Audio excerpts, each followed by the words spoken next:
Hello guys, ഇന്നത്തെ നമ്മുടെ review നമ്മുടെ ലോലിതയുടെ ലോലൂസ് പ്രോഡക്ട്സ് നിന്നുള്ള ചെണ്ടടൻ 2 ഡിഫറെൻറ്റ് ടൈപ്പ് ഓഫ് അച്ചാറാണ് കേട്ടോ.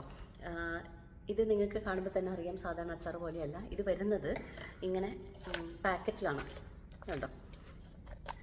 നിങ്ങൾക്ക് എത്ര പേർക്ക് ഓർമ്മയുണ്ടെന്ന് അറിയില്ല, പണ്ട് കാലത്ത് ജ്യോതിസ് അച്ചാർ എന്ന് പറഞ്ഞിട്ട് ഇങ്ങനെ ഇലയിൽ പൊതിഞ്ഞിട്ട് ഒരു നാരങ്ങ അച്ചാർ കിട്ടാറുണ്ട് ഇത്ര. അപ്പം ഞാൻ കഴിച്ചിട്ടില്ല.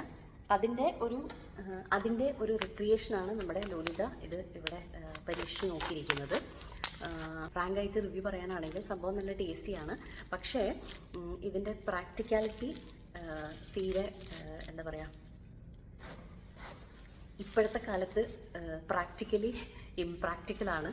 കാരണം ഇത് തുറന്ന് എടുക്കാനുള്ള ആ ഒരു ഇത് കണ്ടോ, ബുദ്ധിമുട്ട് കണ്ടോ. ഇത് ആദ്യം ഇതുപോലെയുള്ള ഒരു പ്ലാസ്റ്റിക് റാപ്പിങ്ങിലാണ് ഇത് സംഭവം വരുന്നത്. അപ്പം നമ്മളിതിങ്ങനെ തുറന്നെടുക്കുമ്പോൾ തന്നെ നമ്മുടെ കയ്യിൽ ഫുള്ള് എണ്ണയാവും. ഓക്കെ, അത് കഴിഞ്ഞിട്ടാണ് ഇത് നമ്മുടെ വാഴ ഇലയിൽ പൊതിഞ്ഞിട്ടാണ് നമ്മുടെ ഇലയുടെ അച്ചാർ വരുന്നത്. സംഭവം നൊസ്റ്റാൾജിയൊക്കെ തന്നെയാണ്. പണ്ട് ഇത് കഴിച്ചവർക്കൊക്കെ അത് ഭയങ്കര ഇത് കണ്ടോ, ഇങ്ങനെയാണ് നമ്മുടെ ഇലയുടെ അച്ചാർ വരുന്നത്. സംഭവം നല്ല ടേസ്റ്റിയാണ്. ഇത് കണ്ടോ, ഇത് ചാള മത്തിയുടെ അച്ചാറാണ്. ഇപ്പം എന്തായാലും കഴിക്കാം, വായിൽ വെള്ളം വരുന്നു.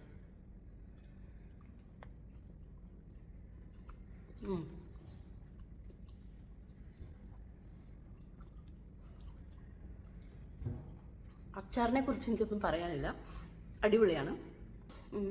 ഇപ്പോഴത്തെ കാലത്ത് എല്ലാവർക്കും അച്ചാർ ഉണ്ടാക്കാൻ തന്നെ മടിയാണല്ലോ.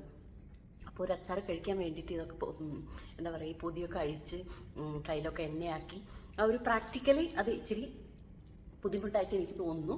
അപ്പോൾ നൊസ്റ്റാൾജിയയ്ക്ക് വേണ്ടിയിട്ട് ഒരു വട്ടമൊക്കെ ട്രൈ ചെയ്യാൻ ഇത് അടിപൊളിയാണ്. പക്ഷേ അല്ലാതെ ഇത് കുപ്പിയിലാക്കിയിട്ട് നമുക്ക് സാധാരണ അച്ചാർ വിൽക്കുന്ന പോലെ വിൽക്കുന്നതായിരിക്കും എന്നെ പോലുള്ളവർക്ക് ഇങ്ങനെ എടുത്ത് കഴിക്കാൻ എളുപ്പം.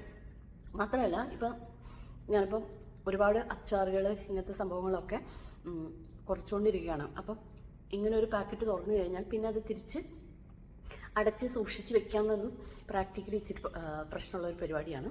അപ്പോൾ അച്ചാർ നല്ലതാണ്, പക്ഷേ ഈ ഇലയുടെ പരിപാടി എന്താ പറയുക, എനിക്ക് ഇച്ചിരി ടാസ്ക്കായിട്ട് തോന്നി.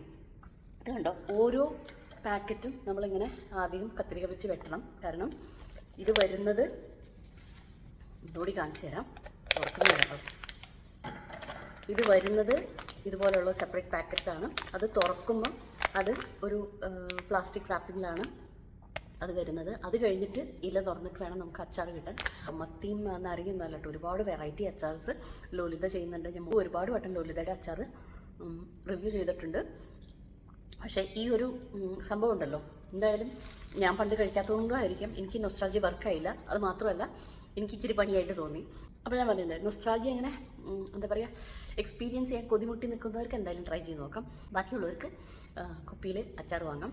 അപ്പോൾ മറ്റൊരു റിവ്യൂ ആയിട്ട് വരുന്നവരെ ബൈ.